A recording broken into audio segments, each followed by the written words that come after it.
Chief organiser مسلم league نون مریم نواز نے کہا ہے کہ جو کہتا تھا کہ میں اکیلا ہی کافی ہوں، آج وہ اکیلا بیٹھا رو رہا ہے۔ باغ آزاد کشمیر میں انتخابی جلسے سے خطاب کرتے ہوئے مریم نواز نے کہا کہ وہ جس بنکر میں بھی چھپ کر بیٹھے، قوم اسے معاف نہیں کرے گی، اسے عبرت کا نشان بنا کر چھوڑے گی۔ مریم نواز نے کہا کہ یہ شخص ٹرمپ کے قدموں میں بیٹھ کر کشمیر کا سودا کر کے آیا۔ نواز شریف کی سیاست ختم کرنے والے کئی آئے کئی چلے گئے۔ نواز شریف کی سیاست آج بھی ہے اور آئندہ بھی رہے گی۔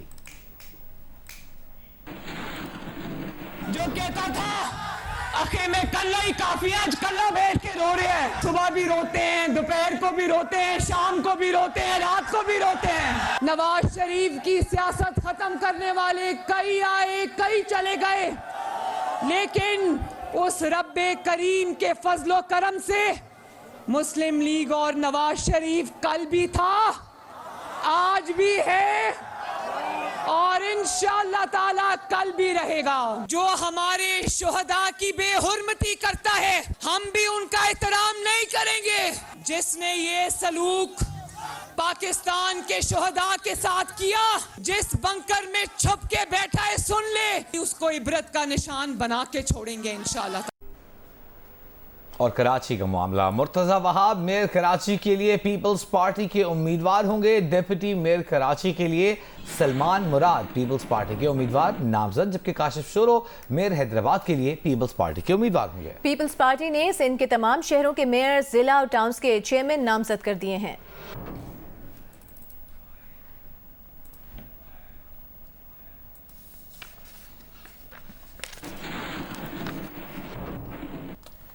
پی ڈی ایم کے سربراہ مولانا فضل الرحمان نے کہا ہے کہ الیکشن کب ہوں گے یہ پی ڈی ایم کا متفقہ فیصلہ ہوگا۔ لاہور میں نون لیگ کے صدر ایاز صادق سے ملاقات کے بعد گفتگو میں مولانا فضل الرحمان نے کہا کہ الیکشن کرنے سے پہلے دیکھنا ہوگا کہ کیا ملک کو نئے ہنگاموں اور تجربوں کی بھیٹ چڑھانا ہے یا پہلے معیشت کو کھڑا کرنا ہے۔ ایک سوال پر مولانا فضل الرحمان نے کہا کہ تحریک انصاف سے مذاکرات نہ پہلے کر رہے تھے نہ اب کریں گے۔ عمران خان پہلے جو ہے مذاکرات کی بات نہیں کرتے تھے، اب وہ کہتے ہیں کہ ہم مذاکرات کے لیے تیار ہیں، کمیٹی بھی بنائی ہے انہوں نے، کیا سمجھتے ہیں اب مذاکرات کریں گے آپ ان کے ساتھ؟ ہم پہلے بھی نہیں کر رہے تھے اور اب بھی نہیں کر رہے۔ آپ سمجھتے ہیں کہ الیکشن جو ہے وہ اس سال ہونے چاہیے، الیکشن کی ڈیٹ اناؤنس ہونے چاہیے؟ چاہے عدم اعتماد کا ہو، چاہے اب الیکشن کی بات آئے گی تو اس پر بھی ایک متفقہ فیصلے ہی ہم کریں گے۔ اس ملک کی صورتحال کو ہم کیا نئے ہنگاموں کے اور نئے پریکٹسز کے بھیڑ چڑھا دیں یا یہ کہ کچھ ملک کو اپنے حالات پہ کھڑا کر کے چلائیں۔ میں نے یہی کہا کہ اس پر مشاورت ہو سکتی ہے، گفتگو کی جا سکتی ہے، جو ملک کے لیے مفید ہوگا وہی فیصلہ۔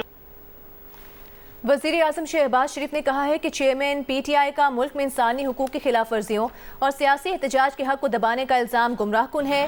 سابق وزیر اعظم کے غیر ملکی میڈیا کو دیے گئے انٹرویو پر رد عمل دیتے ہوئے وزیر اعظم شہباز شریف نے کہا کہ 9 مئی کے بعد کی صورتحال پر سابق وزیر اعظم کے بیانات کا مقصد بیرون ملک موجود رائے سازوں کو گمراہ کرنا ہے۔ وزیر اعظم نے کہا کہ گرفتار ملزمان سے قانون کے مطابق نمٹا جائے گا اور وہ یہ یقینی بنائیں گے کہ انسانی حقوق کی کوئی خلاف ورزی نہ ہو۔ پاکستان انسانی حقوق کی آئینی اور بین الاقوامی ضابطوں اور ذمہ داریوں پر کاربند رہے گا اور ان کا احترام کرتا ہے۔ چیئرمین پی ٹی آئی غیر ملکی میڈیا کو انٹرویوز دے کر بیرون ملک موجود لوگوں کو جھوٹ اور جعلی خبروں کے ذریعے ڈس انفارمیشن پھیلا رہے ہیں۔ گورنر سندھ کامران خان ٹیسوری نے سیف برہانی یونیورسٹی کراچی کے چارٹر پر دستخط کر دیے ہیں۔ داؤدی بوہرا جماعت کے سربراہ سیدنا مفضل سیف الدین نے گزشتہ دورہ کراچی میں یونیورسٹی کے قیام کی درخواست کی تھی۔ گورنر سندھ نے سیدنا مفضل سیف الدین کی درخواست پر یونیورسٹی کے قیام کی ہدایت کی تھی۔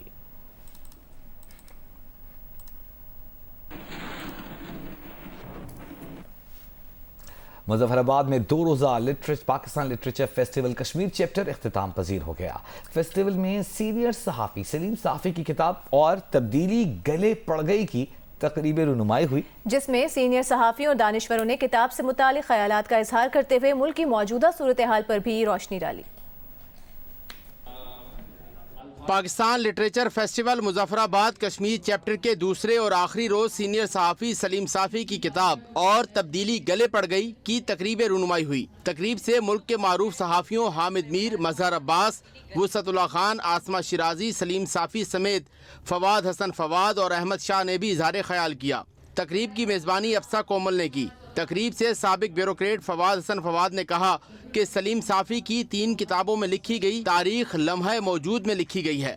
ہم نے وہ دور بھی دیکھا کہ جب ضیاء الحق نے بھٹو کو پھانسی دے کر اپنی مرضی کی تاریخ لکھوائی۔ سلیم صافی نے وہ تاریخ لکھی جس کی لمحہ موجود میں اجازت نہیں دی جاتی، تاہم تبدیلی کے بعد جو بندوبست لایا گیا ہے وہ اس سے زیادہ خطرناک ہے۔ ان سیاسی جماعتوں کو جگانے کی ضرورت ہے جو بار بار اس کھیل کا حصہ بن جاتی ہیں۔ سینئر صحافی حامد میر نے کہا کہ سلیم صافی مبارکباد کے مستحق ہیں کہ ایک ہی مسئلے پر تسلسل کے ساتھ کئی کتابیں شائع کر دیں۔ صافی عمران خان پر شروع سے ہی تنقید کر رہے ہیں اور اس پر قائم ہیں۔ انہوں نے کہا کہ 2018 اور 2022 کی تبدیلی کے پیچھے سیاست میں مداخلت ہے۔ عمران خان کے دور میں اگر غلط کام ہوئے تو آج بھی ہو رہے ہیں۔ سلیم صافی آئندہ کسی اور پر بھی لکھ سکتے ہیں۔ سینئر صحافی مظہر عباس نے کہا کہ یہ سلیم صافی خود پاکستان کی صحافت میں ایک تبدیلی ہے جس کا لہجہ بہت نرم ہوتا ہے۔ ان کا کہنا تھا کہ پاکستان کی سیاست میں سب سے بڑی تبدیلی 2006 میں تھی جس میں میثاق جمہوریت ہوا۔ 2018 اور 2023 کے پروجیکٹ میں چہرے کی تبدیلی کے علاوہ کچھ نہیں بدلا۔ سینئر صحافی وسعت اللہ خان نے کہا کہ سلیم صافی طبیعت صاف کرنے کا کام کرتے ہیں اور ان کی معلومات درست ہوتی ہیں۔ تبدیلی ہر دور میں گلے پڑی مگر اس کردار میں وائرس لیبارٹری سے نکل کر بھاگ گیا ہے اور قابو نہیں آ رہا۔ سینئر صحافی آسمہ شیرازی نے کہا کہ سلیم صافی نے جبر کے دور میں حق اور سچ بولا اور لکھا ہے۔ کتاب کے مصنف اور سینئر صحافی سلیم صافی نے کہا کہ اسلام آباد میں رہنے کے بعد اب ہم بہادر نہیں رہے، اس لیے کھل کر وہ اس کا اظہار نہیں کر سکتے۔ لاہور کے علاقے برکی میں 1 کروڑ 60 لاکھ روپے کی بینک ڈکیتی، 5 ڈاکو نجی بینک کے عملے کو یرغمال بنا کر رقم لوٹ کر فرار۔ علاقے کی ناکہ بندی کر لی گئی ہے، ڈاکو کی تلاش جاری ہے۔ نمائندہ جیو نیوز میاں عابد ہمارے ساتھ موجود ہیں۔ میاں عابد بتائیے گا کچھ کامیابی مل سکی ہے پولیس کو؟ جی، یہ جو لاہور کا سرحدی علاقہ ہے برکی، وہاں پہ پولیس چوکی فلروان کے قریب ایک نجی بینک تھا جہاں پہ 5 ڈاکو گھسے بینک کے اندر، اور انہوں نے جو سیکیورٹی گارڈ تھا بینک کا اس کو بندوق کے بٹ مار کے زخمی کیا، اور اس کے بعد جو عملہ اور لوگ وہاں پہ موجود تھے ان کو یرغمال بنا لیا اور 1 کروڑ 60 لاکھ سے زائد رقم لوٹ کر فرار ہو گئے۔ تو اب وہ فنگر پرنٹس بھی چیک کیے جا رہے ہیں اور شواہد بھی اکٹھے کیے جا رہے ہیں۔ کیا کوئی سی سی ٹی وی موجود تھی میاں عابد یہاں پر؟ سی سی ٹی وی کیمرہ؟ سی سی ٹی وی موجود تھی لیکن اس کو سی سی ٹی وی کیمرے بھی انہوں نے توڑے ہیں، تو پولیس وہاں پہ ابھی کلیکشن کر رہی ہے۔ بہت شکریہ شکریہ عابد، آپ کا اس حوالے سے آپ سے اپڈیٹ لیتے رہیں گے۔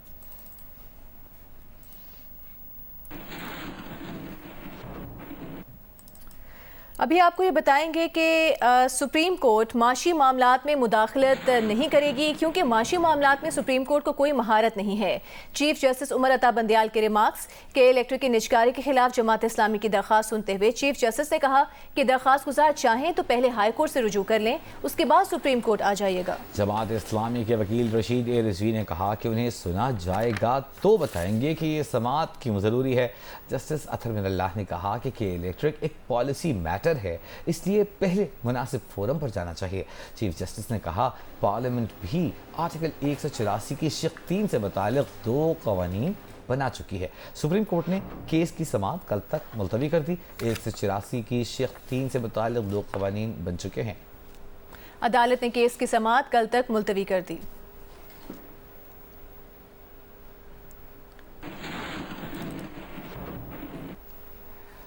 دوسری جانب سپریم کورٹ نے ایک ساتھ انتخابات کرانے کے کیس میں 5 مئی کی سماعت کا تحریری حکم نامہ جاری کر دیا ہے۔ تحریری عدالت نے کہا ہے کہ سیاسی جماعتوں کی مسائل مذاکرات سے حل کرنے کی کوشش قابل ستائش ہے۔ سیاسی معاملات اتفاق رائے سے ہی بہتر انداز میں حل کیے جا سکتے ہیں۔ توقع ہے کہ سیاسی جماعتیں ملک بھر میں ایک ساتھ انتخابات پر متفق ہو جائیں گی۔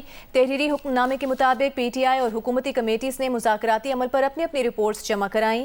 سعد رفیق نے بتایا کہ ایک ساتھ انتخابات کرانے پر اتفاق رائے ہو گیا ہے، مذاکرات جاری رہے تو تاریخ پر بھی اتفاق ہو جائے گا۔